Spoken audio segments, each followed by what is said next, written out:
కువైట్లోని మా కడ్డీల బండి దగ్గర ఈరోజు ఉర్దూ చెకప్ జరుగుతుంది.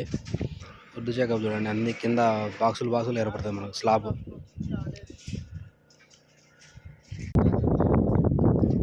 ఈ చెకప్ వల్ల బిల్డింగ్ బాగా స్ట్రాంగ్గా ఉంటుంది. అలాగే కొద్దిగా ఇంట్లో కూడా కూల్గా ఉంటుంది. ఈ ఉర్దూ చెకప్ వల్ల బిల్డింగ్ అనేది స్ట్రాంగ్గా ఉంటుంది, కూల్గా అనేది ఉంటుంది. కాబట్టి ఈ ఉర్దూ చెకప్ వల్ల యూజ్ అంతే. కాంక్రీట్ బాగా ఎక్కువ పడుతుంది. ఇదంతా కింద ఇది థర్మాకోల్ కింద ఉంటుంది. మీద కూర్చొని పని చుట్టుకుంటా నిదానంగా నిమ్మలంగా ఉంటారు. కువైట్లో ఏముండదండి, చూసేదానికి ఏమి ఉండదు. అంతా ఎడారి, మొత్తం ఇదంతా ఎడారి. రోడ్డు పక్కన పని జరుగుతూ ఉంటుంది. ఇక్కడ ఏమి ఉండదు. సముద్రంలో పెట్రోల్ తీశారు.